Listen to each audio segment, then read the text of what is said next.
The Adventures of Sherlock Holmes, by Sir Arthur Conan Doyle. Adventure 2. The Red-Headed League.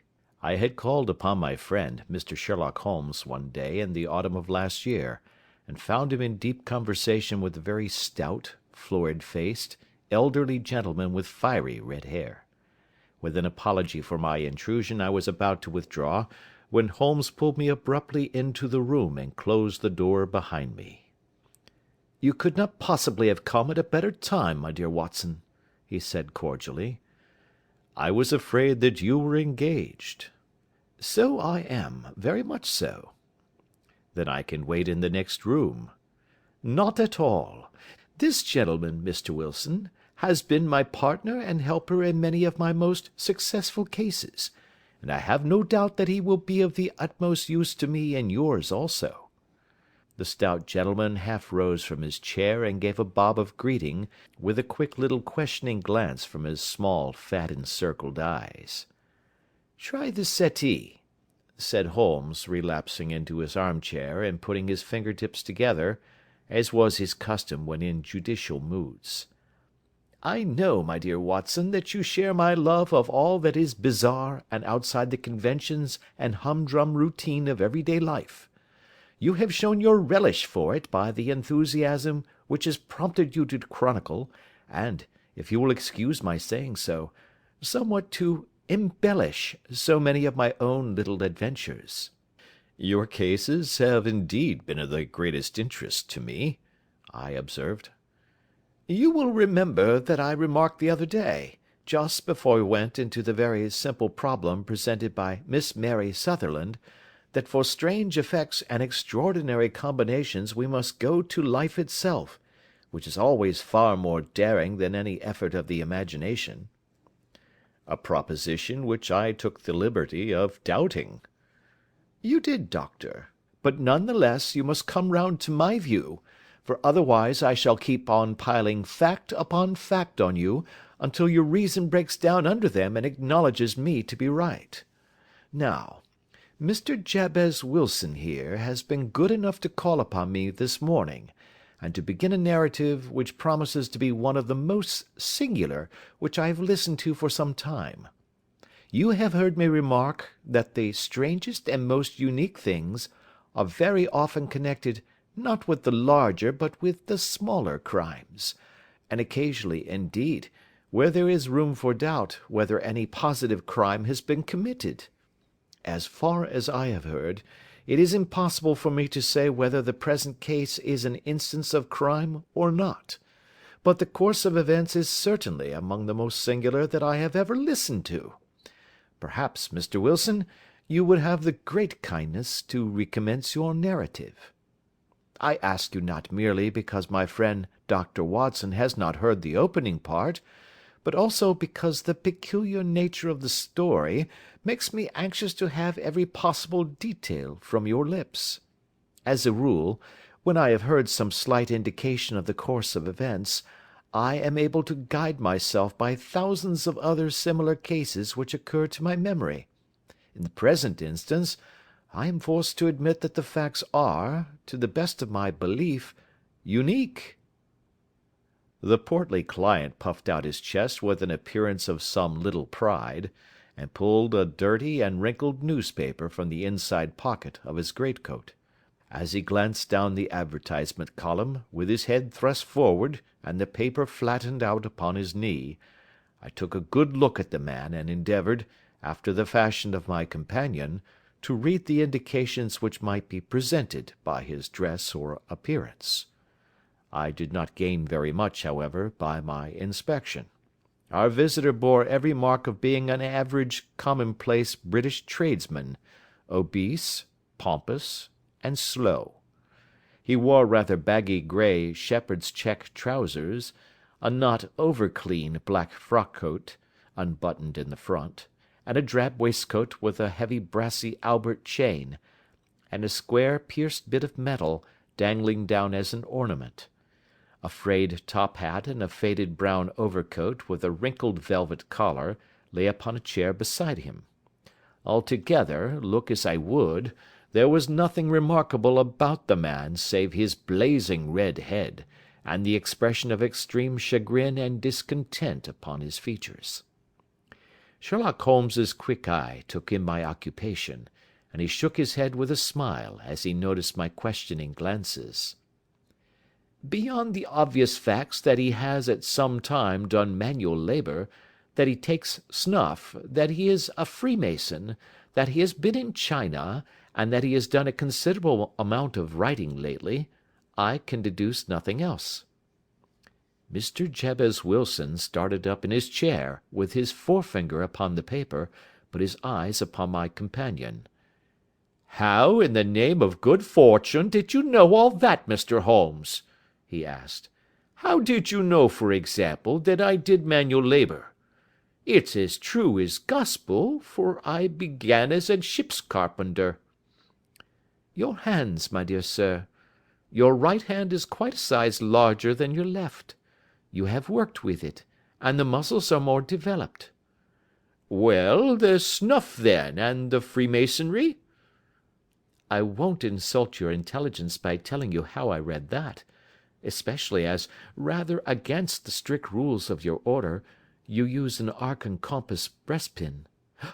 "Ah, of course, I forgot that. But the writing?" "What else can be indicated by that right cuff so very shiny for 5 inches, and the left one with the smooth patch near the elbow where you rested upon the desk?" "Well, but China?" "The fish that you have tattooed immediately above your right wrist could only have been done in China. I have made a small study of tattoo marks, and have even contributed to the literature of the subject. That trick of staining the fish's scales of a delicate pink is quite peculiar to China. When, in addition, I see a Chinese coin hanging from your watch chain, the matter becomes even more simple." Mr. Jabez Wilson laughed heavily. "Well, I never," said he. "I thought at first that you had done something clever, but I see that there was nothing in it after all." "I begin to think, Watson," said Holmes, "that I make a mistake in explaining. Omne ignoratum pro magnifico, you know, and my poor little reputation, such as it is, will suffer shipwreck if I am so candid. Can you not find the advertisement, Mr. Wilson?" "Yes, I have got it now," he answered with his thick red finger planted halfway down the column. "Here it is. This is what began it all. You just read it for yourself, sir." I took the paper from him and read as follows: "To the Red-Headed League. On account of the bequest of the late Ezekiah Hopkins, of Lebanon, Pennsylvania, U.S.A., there is now another vacancy open which entitles a member of the League to a salary of £4 a week for purely nominal services. All red-headed men who are sound in body and mind, and above the age of 21 years, are eligible. Apply in person on Monday at 11 o'clock to Duncan Ross, at the offices of the League, 7 Pope's Court, Fleet Street." "What on earth does this mean?" I ejaculated, after I had twice read over the extraordinary announcement. Holmes chuckled and wriggled in his chair, as was his habit when in high spirits. "It is a little off the beaten track, isn't it?"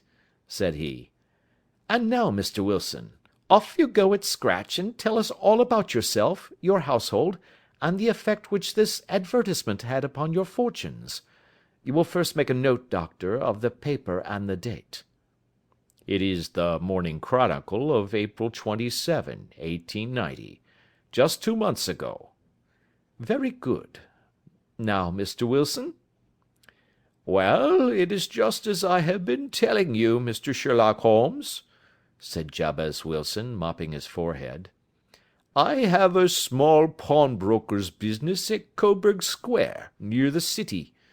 It's not a very large affair, and of late years it has not done more than just give me a living. I used to be able to keep 2 assistants, but now I only keep 1, and I would have a job to pay him but that he is willing to come for half wages so as to learn the business." "What is the name of this obliging youth?" asked Sherlock Holmes. "His name is Vincent Spaulding, and he's not such a youth either. It's hard to say his age. I should not wish a smarter assistant, Mr. Holmes, and I know very well that he could better himself and earn twice what I am able to give him. But, after all, if he is satisfied, why should I put ideas in his head?"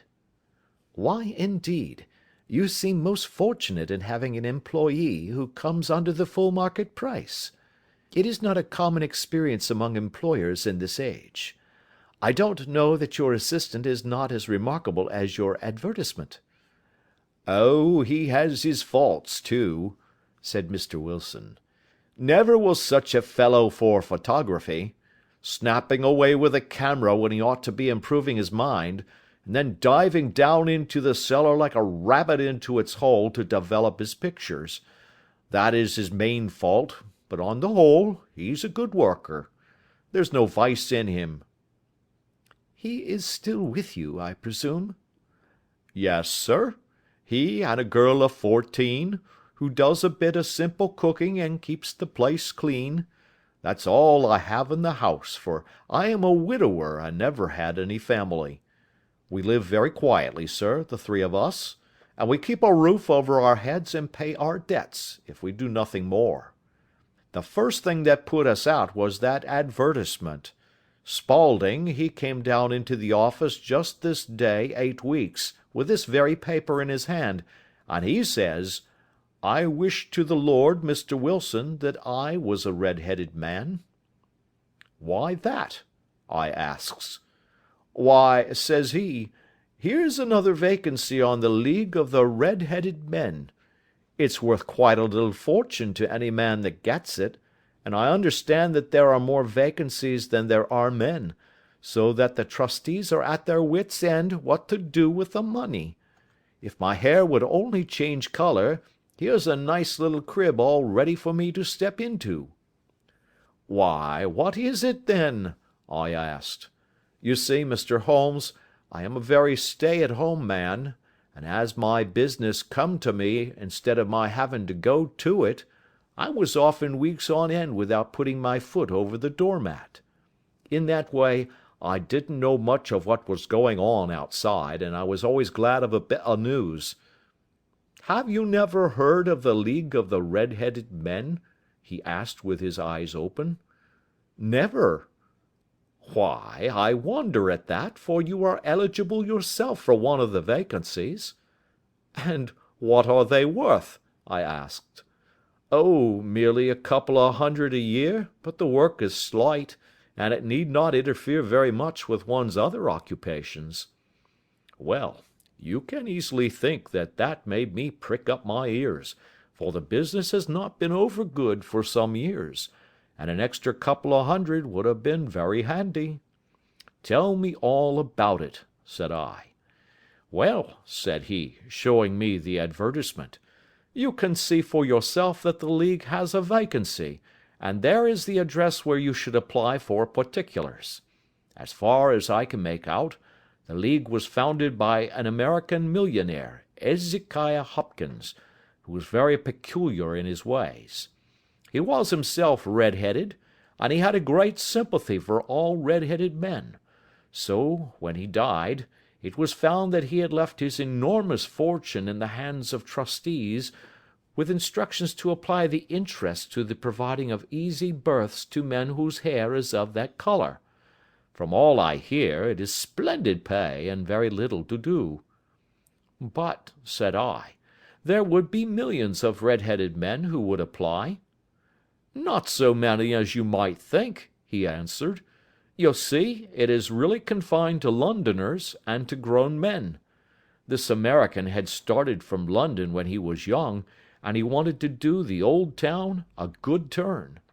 Then, again, I have heard it is no use your applying if your hair is light red, or dark red, or anything but real bright, blazing, fiery red. Now, if you cared to apply, Mr. Wilson, you would just walk in, but perhaps it would hardly be worth your while to put yourself out of the way for the sake of a few £100. Now, it is a fact, gentlemen, as you may see for yourselves, that my hair is of a very full and rich tint, so that it seemed to me that if there was to be any competition in the matter, I stood as good a chance as any man that I had ever met. Vincent Spaulding seemed to know so much about it that I thought he might prove useful, so I just ordered him to put up the shutters for the day, and to come right away with me. He was very willing to have a holiday, so we shut the business up and started off for the address that was given us in the advertisement. I never hope to see such a sight as that again, Mr. Holmes. From north, south, east, and west, every man who had a shade of red in his hair had tramped into the city to answer the advertisement. Fleet Street was choked with red-headed folk, and Pope's Court looked like a coster's orange barrow. I should not have thought there were so many in the whole country as were brought together by that single advertisement. Every shade of colour they were, straw, lemon, orange, brick, Irish setter, liver, clay. But, as Spaulding said, there were not many who had the real vivid flame-coloured tint. When I saw how many were waiting, I would have given it up in despair, but Spaulding would not hear of it. How he did it, I could not imagine, but he pushed and pulled and butted until he got me through the crowd, and right up to the steps which led to the office. There was a double stream upon the stair, some going up in hope, and some coming back dejected, but we wedged in as well as we could, and soon found ourselves in the office. "Your experience has been a most entertaining one," remarked Holmes, as his client paused and refreshed his memory with a huge pinch of snuff. "Pray continue your very interesting statement." There was nothing in the office but a couple of wooden chairs and a deal table, behind which sat a small man with a head that was even redder than mine. He said a few words to each candidate as he came up, and then he always managed to find some fault in them which would disqualify them. Getting a vacancy did not seem to be such a very easy matter, after all. However, when our turn came, the little man was much more favourable to me than to any of the others, and he closed the door as we entered, so that he might have a private word with us. "This is Mr. Jabez Wilson," said my assistant, "and he is willing to fill a vacancy in the League." "And he is admirably suited for it," the other answered. "He has every requirement. I cannot recall when I have seen anything so fine." He took a step backward, cocked his head on one side, and gazed at my hair until I felt quite bashful. Then suddenly he plunged forward, wrung my hand, and congratulated me warmly on my success. "It would be injustice to hesitate," said he. "You will, however, I am sure, excuse me for taking an obvious precaution." With that he seized my hair in both his hands and tugged until I yelled with the pain. "There is water in your eyes," said he as he released me. "I perceive that all is as it should be. But we have to be careful, for we have twice been deceived by wigs and once by paint. I could tell you tales of cobbler's wax which would disgust you with human nature." He stepped over to the window and shouted through it at the top of his voice that the vacancy was filled. A groan of disappointment came up from below, and the folk all trooped away in different directions until there was not a red-head to be seen except my own and that of the manager. "My name," said he, "is Mr. Duncan Ross, and I am myself one of the pensioners upon the fund left by our noble benefactor. Are you a married man, Mr. Wilson? Have you a family?" I answered that I had not. His face fell immediately. "Dear me," he said gravely, "that is very serious indeed. I am sorry to hear you say that. The fund was, of course, for the propagation and spread of the red-heads as well as for their maintenance. It is exceedingly unfortunate that you should be a bachelor." My face lengthened at this, Mr. Holmes, for I thought that I was not to have the vacancy after all, but after thinking it over for a few minutes he said that it would be all right. "In the case of another," said he, "the objection might be fatal, but we must stretch a point in favor of a man with such a head of hair as yours. When shall you be able to enter upon your new duties?" "Well, it is a little awkward, for I have a business already," said I. "Oh, never mind about that, Mr. Wilson," said Vincent Spaulding. "I shall be able to look after that for you." "What would be the hours?" I asked. 10 to 2. Now, a pawnbroker's business is mostly done of an evening, Mr. Holmes, especially Thursday and Friday evening, which is just before payday, so it would suit me very well to earn a little in the mornings. Besides, I knew that my assistant was a good man, and that he would see to anything that turned up. "That would suit me very well," said I. "And the pay?" "Is £4 a week." "And the work?" "Is purely nominal." "What do you call purely nominal?" "Well, you have to be in the office, or at least in the building, the whole time. If you leave, you forfeit your whole position forever. The will is very clear upon that point. You don't comply with the conditions if you budge from the office during that time." "It's only 4 hours a day, and I should not think of leaving," said I. "No excuse will avail," said Mr. Duncan Ross. "Neither sickness nor business nor anything else. There you must stay, or you lose your billet." "And the work?" "Is to copy out the Encyclopedia Brittanica. There is the first volume of it in that press. You must find your own ink, pens, and blotting paper, but we provide this table and chair. Will you be ready tomorrow?" "Certainly," I answered. "Then good-bye, Mr. Jabez Wilson, and let me congratulate you once more on the important position which you have been fortunate enough to gain." He bowed me out of the room, and I went home with my assistant, hardly knowing what to say or do, I was so pleased at my own good fortune. Well, I thought over the matter all day, and by evening I was in low spirits again, for I had quite persuaded myself that the whole affair must be some great hoax or fraud, though what its object might be I could not imagine. It seemed altogether past belief that anyone could make such a will, or that they would pay such a sum for doing anything so simple as copying out the Encyclopedia Brittanica. Vincent Spaulding did what he could to cheer me up, but by bedtime I had reasoned myself out of the whole thing. However, in the morning I determined to have a look at it anyhow, so I bought a penny bottle of ink, and with a quill pen and 7 sheets of foolscap paper, I started off for Pope's Court. Well, to my surprise and delight, everything was as right as possible. The table was set out ready for me, and Mr. Duncan Ross was there to see that I got fairly to work. He started me off upon the letter A, and then he left me, but would drop in from time to time to see that all was right with me. At 2 o'clock he bade me good day, complimented me upon the amount that I had written, and locked the door of the office after me. This went on for day after day, Mr. Holmes, and on Saturday the manager came in and planked down 4 golden sovereigns for my week's work. It was the same next week, and the same the week after. Every morning I was there at 10, and every afternoon I left at 2. By degrees Mr. Duncan Ross took to coming in only once of a morning, and then, after a time, he did not come in at all.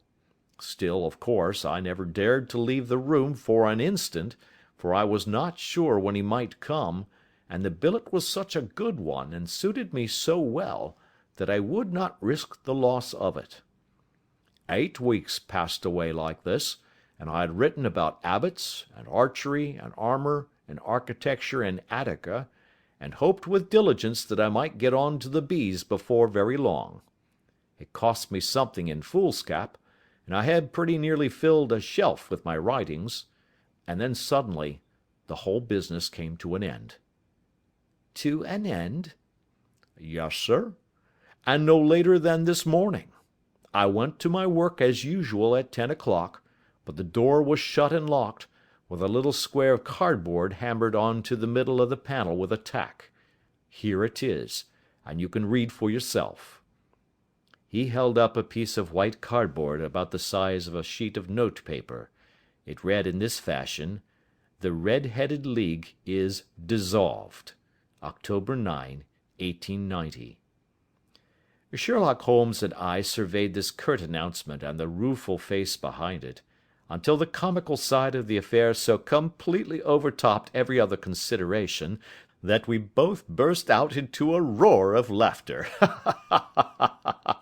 "I cannot see that there is anything very funny," cried our client, flushing up to the roots of his flaming head.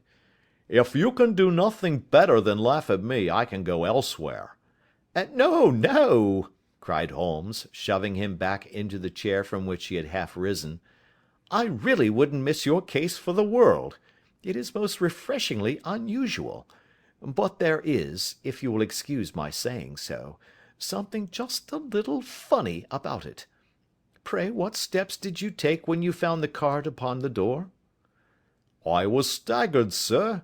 I did not know what to do. Then I called at the offices round, but none of them seemed to know anything about it. Finally, I went to the landlord, who is an accountant living on the ground floor, and I asked him if he could tell me what had become of the Red-Headed League. He said that he had never heard of any such body. Then I asked him who Mr. Duncan Ross was. He answered that the name was new to him. 'Well,' said I, 'the gentleman at number 4. "'What, the red-headed man?' "'Yes.' "'Oh,' said he, 'his name was William Morris. He was a solicitor, and was using my room as a temporary convenience until his new premises were ready. He moved out yesterday.' "'Where could I find him?' "'Oh, at his new offices? He did tell me the address. Yes, 17 King Edward Street, near St. Paul's.' I started off, Mr. Holmes, but when I got to that address it was a manufactory of artificial knee-caps, and no one in it had ever heard of either Mr. William Morris or Mr. Duncan Ross." "And what did you do then?" asked Holmes. "I went home to Saxe Coburg Square, and I took the advice of my assistant, but he could not help me in any way. He could only say that if I waited I should hear by post. But that was not quite good enough, Mr. Holmes.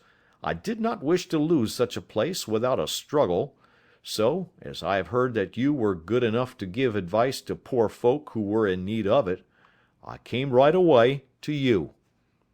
"And you did very wisely," said Holmes. "Your case is an exceedingly remarkable one, and I shall be happy to look into it. From what you have told me, I think it is possible that graver issues hang from it than might at first sight appear." "Grave enough," said Mr. Jabez Wilson. "Why, I have lost £4 a week." "As far as you are personally concerned," remarked Holmes, "I do not see that you have any grievance against this extraordinary league. On the contrary, you are, as I understand, richer by some £30, to say nothing of the minute knowledge which you have gained on every subject which comes under the letter A. You have lost nothing by them." "No, sir, but I want to find out about them, and who they are, and what their object was in playing this prank, if it was a prank, upon me. It was a pretty expensive joke for them, for it cost them £32. "We shall endeavour to clear up these points for you. And first, one or two questions, Mr. Wilson. This assistant of yours, who first called your attention to the advertisement, how long has he been with you?" "About a month, then." "How did he come?" "In answer to an advertisement." "Was he the only applicant?" "No, I had a dozen." "Why did you pick him?" "Because he was handy and would come cheap." "At half wages, in fact?" "Yes." "What is he like, this Vincent Spaulding?" Small, stout built, very quick in his ways, no hair on his face, though he's not short of 30. Has a white splash of acid upon his forehead." Holmes sat up in his chair in considerable excitement. "I thought as much," said he. "Have you ever observed that his ears are pierced for earrings?" "Yes, sir. He told me that a gipsy had done it for him when he was a lad." Said Holmes, sinking back in deep thought. "He is still with you?" "Oh, yes, sir. I have only just left him." "And has your business been attended to in your absence?" "Nothing to complain of, sir. There's never very much to do of a morning." "That will do, Mr. Wilson. I shall be happy to give you an opinion upon the subject in the course of a day or two. To-day is Saturday, and I hope that by Monday we may come to a conclusion." "Well, Watson," said Holmes, when our visitor had left us, "what do you make of it all?" "I make nothing of it," I answered frankly. "It is a most mysterious business." "As a rule," said Holmes, "the more bizarre a thing is, the less mysterious it proves to be. It is your commonplace featureless crimes which are really puzzling, just as a commonplace face is the most difficult to identify. But I must be prompt over this matter." "What are you going to do, then?" I asked. "To smoke," he answered. "It is quite a three-pipe problem, and I beg that you won't speak to me for 50 minutes." He curled himself up in his chair, with his thin knees drawn up to his hawk-like nose, and there he sat with his eyes closed and his black clay pipe thrusting out like the bill of some strange bird. I had come to the conclusion that he had dropped asleep, and indeed was nodding myself, when he suddenly sprang out of his chair with the gesture of a man who has made up his mind, and put his pipe down upon the mantelpiece. "Sarasate plays at St. James's Hall this afternoon," he remarked. "What do you think, Watson? Could your patient spare you for a few hours?" "I have nothing to do to-day. My practice is never very absorbing." "Then put on your hat and come. I am going through the city first, and we can have some lunch on the way. I observe that there is a good deal of German music on the programme, which is rather more to my taste than Italian or French. It is introspective, and I want to introspect. Come along." We travelled by the Underground as far as Aldersgate, and a short walk took us to Saxe Coburg Square, the scene of the singular story which we had listened to in the morning. It was a poky, little, shabby genteel place, where 4 lines of dingy 2-storied brick houses looked out into a small railed-in enclosure, where a lawn of weedy grass and a few clumps of faded laurel bushes made a hard fight against a smoke-laden and uncongenial atmosphere. 3 gilt balls and a brown board with Jabez Wilson in white letters upon a corner house announced the place where our red-headed client carried on his business. Sherlock Holmes stopped in front of it with his head on one side and looked it all over, with his eyes shining brightly between puckered lids. Then he walked slowly up the street, and then down again to the corner, still looking keenly at the houses. Finally he returned to the pawnbroker's, and, having thumped vigorously upon the pavement with his stick 2 or 3 times, he went up to the door and knocked. It was instantly opened by a bright-looking, clean-shaven young fellow, who asked him to step in. "Thank you," said Holmes. "I only wished to ask you how you would go from here to the Strand." "Third right, fourth left," answered the assistant promptly, closing the door. "Smart fellow, that," observed Holmes, as we walked away. "He is, in my judgment, the 4th smartest man in London, and for daring I am not sure that he has not a claim to be 3rd. I have known something of him before." "Evidently," said I, "Mr. Wilson's assistant counts for a good deal in this mystery of the Red-Headed League. I am sure that you inquired your way merely in order that you might see him." "Not him." "What then?" "The knees of his trousers." "And what did you see?" "What I expected to see." "Why did you beat the pavement?" "My dear doctor, this is a time for observation, not for talk. We are spies in an enemy's country. We know something of Saxe Coburg Square. Let us now explore the parts which lie behind it." The road in which we found ourselves, as we turned round the corner from the retired Saxe Coburg Square, presented as great a contrast to it as the front of a picture does to the back. It was one of the main arteries which conveyed the traffic of the city to the north and west. The roadway was blocked with the immense stream of commerce flowing in a double tide inward and outward, while the footpaths were black with the hurrying swarm of pedestrians. It was difficult to realize, as we looked at the line of fine shops and stately business premises, that they really abutted on the other side upon the faded and stagnant square which we had just quitted. "Let me see," said Holmes, standing at the corner and glancing along the line. "I should like just to remember the order of the houses here. It is a hobby of mine to have an exact knowledge of London. There is Mortimer's, the tobacconist, the Coburg branch of the City and Suburban Bank, the Vegetarian Restaurant, and McFarlane's carriage building depot. That carries us right on to the other block. And now, doctor, we've done our work, so it's time we had some play.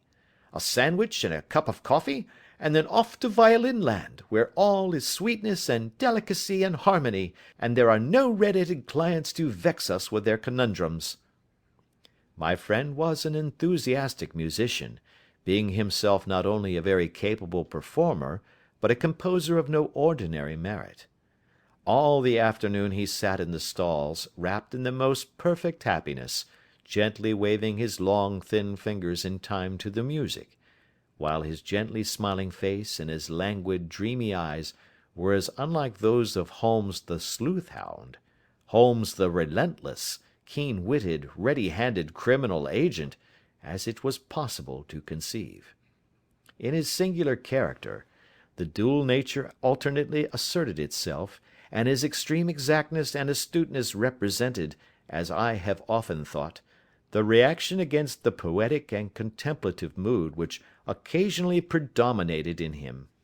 The swing of his nature took him from extreme languor to devouring energy, and as I knew well, he was never so truly formidable as when, for days on end, he had been lounging in his armchair amid his improvisations and his black-letter editions. Then it was that the lust of the chase would suddenly come upon him, and that his brilliant reasoning power would rise to the level of intuition, until those who were unacquainted with his methods would look askance at him as on a man whose knowledge was not that of other mortals. When I saw him that afternoon so enwrapped in the music at St. James's Hall, I felt that an evil time might be coming upon those whom he had set himself to hunt down. "You want to go home, no doubt, doctor?" he remarked as we emerged. "Yes, it could be as well." "And I have some business to do which will take some hours. This business at Coburg Square is serious." "Why serious?" "A considerable crime is in contemplation. I have every reason to believe that we shall be in time to stop it. But today being Saturday rather complicates matters. I shall want your help tonight." "At what time?" 10 will be early enough. I shall be at Baker Street at 10. "Very well. And, I say, doctor, there may be some little danger, so kindly put your army revolver in your pocket." He waved his hand, turned on his heel, and disappeared in an instant among the crowd. I trust that I am not more dense than my neighbours, but I was always oppressed with a sense of my own stupidity in my dealings with Sherlock Holmes. Here I had heard what he had heard, I had seen what he had seen, and yet from his words it was evident that he saw clearly not only what had happened but what was about to happen, while to me the whole business was still confused and grotesque. As I drove home to my house in Kensington, I thought over it all, with the extraordinary story of the red-headed copier of the Encyclopedia, down to the visit to Saxe Coburg Square, and the ominous words with which he had parted from me. What was this nocturnal expedition, and why should I go armed? Where were we going, and what were we to do? I had the hint from Holmes that this smooth-faced pawnbroker's assistant was a formidable man, a man who might play a deep game. I tried to puzzle it out, but only gave it up in despair and set the matter aside until night should bring an explanation. It was 9:15 when I started from home and made my way across the park, and so through Oxford Street to Baker Street. 2 hansoms were standing at the door, and as I entered the passage I heard the sound of voices from above. On entering his room, I found Holmes in animated conversation with 2 men, one of whom I recognised as Peter Jones, the official police agent, while the other was a long, thin, sad-faced man, with a very shiny hat and oppressively respectable frock coat. "Ha! Our party is complete," said Holmes, buttoning up his pea-jacket, and taking his heavy hunting crop from the rack. "Watson, I think you know Mr. Jones of Scotland Yard? Let me introduce you to Mr. Merryweather, who is to be our companion in to-night's adventure." "We're hunting in couples again, Doctor, you see," said Jones in his consequential way. "Our friend here is a wonderful man for starting a chase. All he wants is an old dog to help him do the running down." "I hope a wild goose may not prove to be the end of our chase," observed Mr. Merryweather gloomily.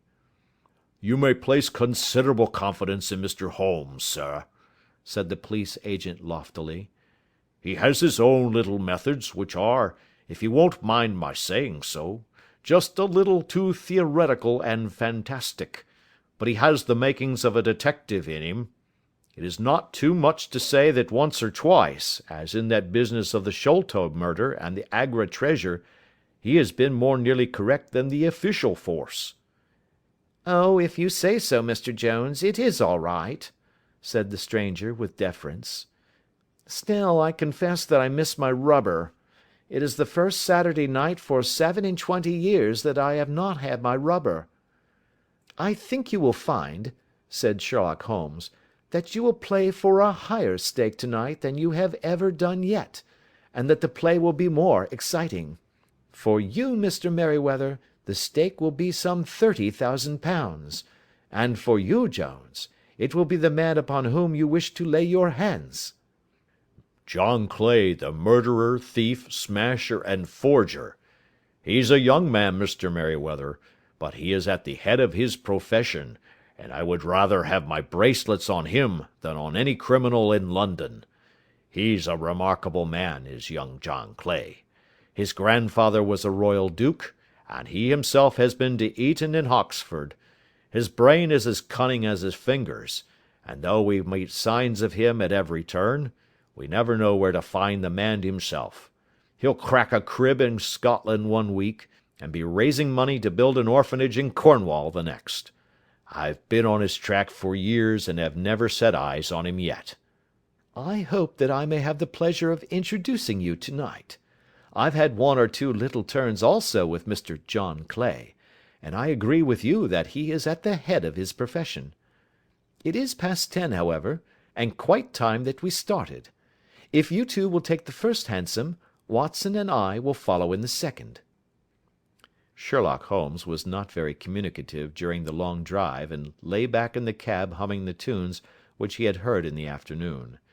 We rattled through an endless labyrinth of gas-lit streets until we emerged into Farrington Street. "We are close there now," my friend remarked. "This fellow Merryweather is a bank director, and personally interested in the matter. I thought it as well to have Jones with us also. He is not a bad fellow, though an absolute imbecile in his profession. He has one positive virtue: he is as brave as a bulldog, and as tenacious as a lobster if he gets his claws upon anyone. Here we are, and they are waiting for us."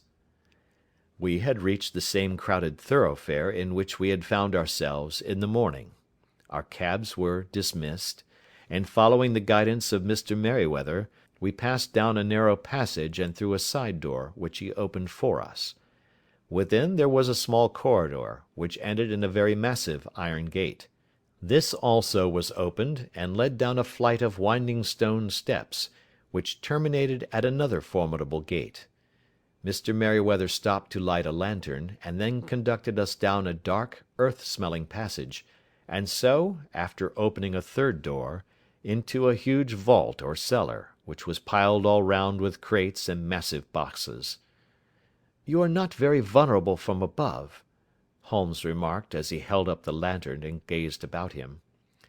"Nor from below," said Mr. Merryweather, striking his stick upon the flags which lined the floor. "Why, dear me, it sounds quite hollow," he remarked, looking up in surprise. "I must really ask you to be a little more quiet," said Holmes severely. "You have already imperilled the whole success of our expedition.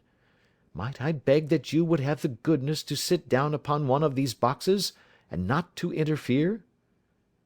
The solemn Mr. Merryweather perched himself upon a crate, with a very injured expression upon his face, while Holmes fell upon his knees upon the floor, and, with the lantern and a magnifying lens, began to examine minutely the cracks between the stones. A few seconds sufficed to satisfy him, for he sprang to his feet again, and put his glass in his pocket. "We have at least an hour before us," he remarked, "for they can hardly take any steps until the good pawnbroker is safely in bed. Then they will not lose a minute, for the sooner they do their work the longer time they will have for their escape. We are at present, Doctor, as no doubt you have divined, in the cellar of the City branch of one of the principal London banks. Mr. Merryweather is the chairman of directors, and he will explain to you that there are reasons why the more daring criminals of London should take a considerable interest in this cellar at present." "It is our French gold," whispered the director. "We have had several warnings that an attempt might be made upon it." "Your French gold?" "Yes. We had occasion some months ago to strengthen our resources, and borrowed for that purpose 30,000 Napoleons from the Bank of France. It has become known that we have never had occasion to unpack the money, and that it is still lying in our cellar. The crate upon which I sit contains 2,000 Napoleons packed between layers of lead foil. Our reserve of bullion is much larger at present than is usually kept in a single branch office, and the directors have had misgivings upon the subject." "Which were very well justified," observed Holmes. "And now it is time that we arranged our little plans. I expect that within an hour matters will come to a head. In the meantime, Mr. Merryweather, we must put the screen over that dark lantern." "And sit in the dark?" "I am afraid so. I had brought a pack of cards in my pocket, and I thought that, as we were a partie carrée, you might have your rubber after all. But I see that the enemy's preparations have gone so far that we cannot risk the presence of a light. And, first of all, we must choose our positions. These are daring men, and though we shall take them at a disadvantage, they may do us some harm unless we are careful. I shall stand behind this crate, and do you conceal yourselves behind those. Then, when I flash a light upon them, close in swiftly. If they fire, Watson, have no compunction about shooting them down." I placed my revolver, cocked, upon the top of the wooden case behind which I crouched. Holmes shot the slide across the front of his lantern and left us in pitch darkness, such an absolute darkness as I have never before experienced. The smell of hot metal remained to assure us that the light was still there, ready to flash out at a moment's notice. To me, with my nerves worked up to a pitch of expectancy, there was something depressing and subduing in the sudden gloom, and in the cold, dank air of the vault. "They have but one retreat," whispered Holmes. "That is back through the house into Saxe Coburg Square. I hope that you have done what I asked you, Jones." "I have an inspector and 2 officers waiting at the front door." "Then we have stopped all the holes, and now we must be silent and wait." What a time it seemed! From comparing notes afterwards it was but an hour and a quarter, yet it appeared to me that the night must have almost gone, and the dawn be breaking above us. My limbs were weary and stiff, for I feared to change my position, yet my nerves were worked up to the highest pitch of tension, and my hearing was so acute that I could not only hear the gentle breathing of my companions, but I could distinguish the deeper, heavier in-breath of the bulky Jones from the thin, sighing note of the bank director. From my position I could look over the case in the direction of the floor. Suddenly my eyes caught the glint of a light. At first it was but a lurid spark upon the stone pavement. Then it lengthened out until it became a yellow line, and then, without any warning or sound, a gash seemed to open, and a hand appeared, a white, almost womanly hand, which felt about in the centre of the little area of light. For a minute or more the hand, with its writhing fingers, protruded out of the floor. Then it was withdrawn as suddenly as it appeared, and all was dark again save the single lurid spark which marked a chink between the stones. Its disappearance, however, was but momentary. With a rending, tearing sound, one of the broad white stones turned over upon its side and left a square, gaping hole, through which streamed the light of a lantern. Over the edge there peeped a clean-cut, boyish face, which looked keenly about it, and then, with a hand on either side of the aperture, drew itself shoulder-high and waist-high, until one knee rested upon the edge. In another instant he stood at the side of the hole and was hauling after him a companion, lithe and small like himself, with a pale face, and a shock of very red hair. "It's all clear," he whispered. "Have you the chisel and the bags? Great Scott! Jump, Archie, jump, and I'll swing for it." Sherlock Holmes had sprung out and seized the intruder by the collar. The other dived down the hole, and I heard the sound of rending cloth as Jones clutched at his skirts. The light flashed upon the barrel of a revolver, but Holmes's hunting crop came down on the man's wrist, and the pistol clinked upon the stone floor. "It's no use, John Clay," said Holmes blandly. "You have no chance at all." "So I see," the other answered with the utmost coolness. "I fancy that my pal is all right, though I see you have got his coat-tails." "There are 3 men waiting for him at the door," said Holmes. "Oh, indeed. You seem to have done the thing very completely. I must compliment you." "And I you," Holmes answered. "Your red-headed idea was very new and effective." "You'll see your pal again presently," said Jones. "He's quicker at climbing down holes than I am. Just hold out while I fix the derbies." "I beg that you will not touch me with your filthy hands," remarked our prisoner as the handcuffs clattered upon his wrist. "You may not be aware that I have royal blood in my veins. Have the goodness also, when you address me, always to say sir and please." "All right," said Jones, with a stare and a snigger. "Well, would you please, sir, march upstairs where we can get a cab to carry your highness to the police station?" "That is better," said John Clay serenely. He made a sweeping bow to the 3 of us, and walked quietly off in the custody of the detective. "Really, Mr. Holmes," said Mr. Merryweather, as we followed them from the cellar, "I do not know how the bank can thank you or repay you. There is no doubt that you have detected and defeated in the most complete manner one of the most determined attempts at bank robbery that have ever come within my experience." "I have had 1 or 2 little scores of my own to settle with Mr. John Clay," said Holmes. "I have been at some small expense over this matter, which I shall expect the bank to refund, but beyond that I am amply repaid by having had an experience which is in many ways unique, and by hearing the very remarkable narrative of the Red-headed League.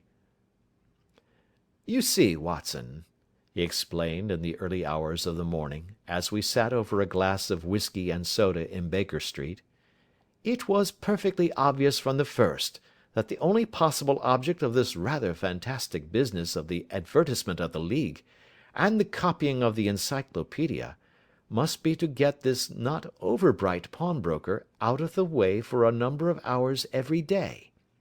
It was a curious way of managing it, but really it would be difficult to suggest a better.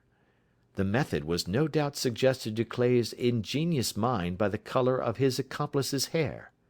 The £4 a week was a lure which must draw him, and what was it to them, who were playing for thousands? They put in the advertisement, one rogue has the temporary office, the other rogue incites the man to apply for it, and together they manage to secure his absence every morning in the week. From the time that I heard of the assistant having come for half wages, it was obvious to me that he had some strong motive for securing the situation." "But how could you guess what the motive was?" "Had there been women in the house, I should have suspected a mere vulgar intrigue. That, however, was out of the question.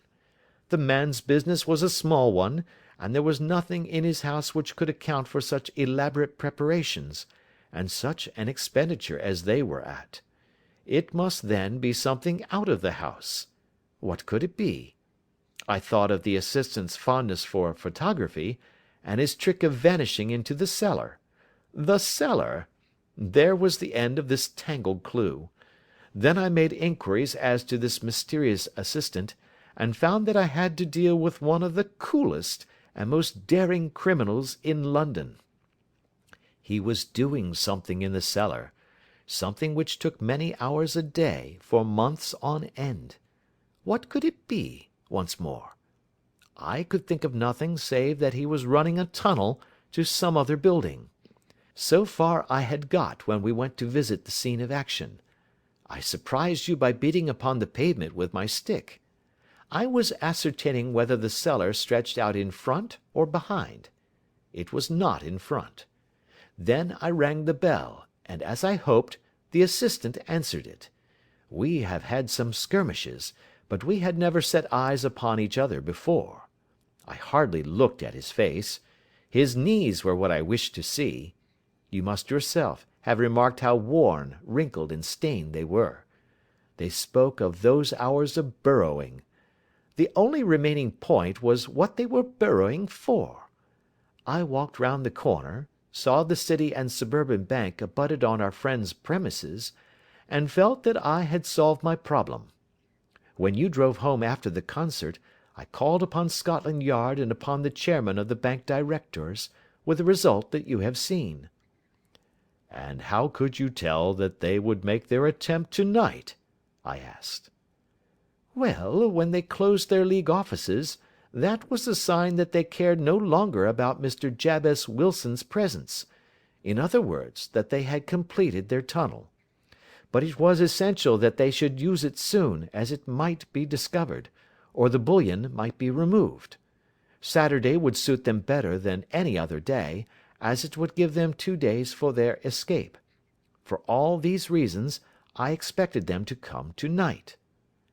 "You reasoned it out beautifully," I exclaimed in unfeigned admiration. "It is so long a chain, and yet every link rings true." "It saved me from ennui," he answered, yawning. "Alas! I already feel it closing in upon me. My life is spent in one long effort to escape from the commonplaces of existence. These little problems help me to do so." "And you are a benefactor of the race," said I. He shrugged his shoulders.